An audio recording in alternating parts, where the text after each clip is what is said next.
कितना कमाते हैं एक दिन रिक्शा पे? पहले हम लोग 300-400 कमाता, पहले 5 रुपये कमाता।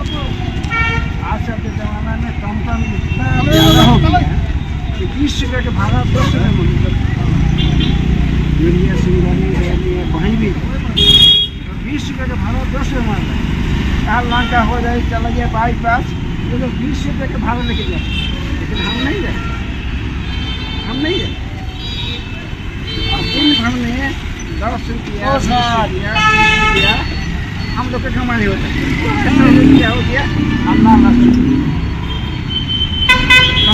तो आसान तो बर्बाद कर दिया। हमारा मुख्यमंत्री बोल रहे हैं कि अगर कोई रिक्शा 5 रुपया हो तो 4 रुपया दीजिए, कम दीजिए, तो इसके बारे में आप लोग क्या बोलते हैं? अपन के मुख्यमंत्री बोल रहे हैं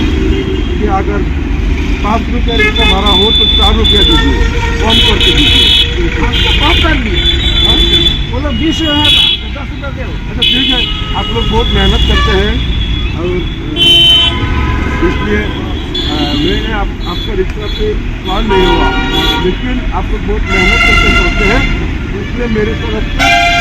आपको ये आज्ञा दे रहा हूँ। मोर फालों पर दियासु जेहेतु आपलोके बहुत कष्ट कर चले एने दिल 10 टका मुख्यमंत्री जी कैसे रिक्शा भाड़ा 5 टका हमें 4 टका दी ये बुझी ना पाए जो रिक्शा चलाले हेतें हिमंत विश्व शर्मा रिक्शा चलाले हेतें गम पाले हेतें किमान कष्ट है 5 टका जगह 4 टका दी मैं एने जो कथा कैसे रिक्शावाला भाड़ा 5 टका हमें 4 टका दी लगे जो कथा कैसे मुख्यमंत्री गति के दाबी हल मुख्यमंत्री हिमंत विश्व शर्मा जो रिक्शा चलाले हेतें 1 किलोमीटर चलाले गम पाले हेतें किमान कष्ट है और तार पिछतो ये गरीब मानुहे जिसके रिक्शा चलाय आज निजर जीविका निर्वाह करे माने भाड़ा तो उचित भाड़ा निदिबले जी कथा कैसे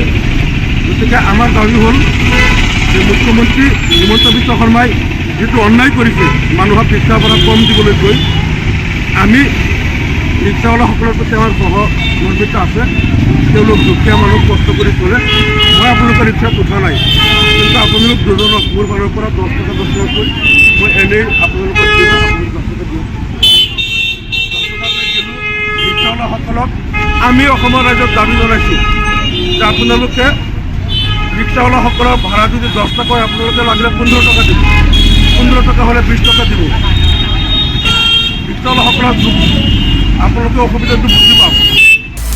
আপুনি বিচৰা বাতৰি পাব কেৱল নিউজ 18 এপত নিউজ 18 এপ ডাউনলোড কৰিবলৈ স্ক্যান কৰক এই QR কোড গুগল প্লে ষ্টৰতো পাব এই নিউজ 18 এপ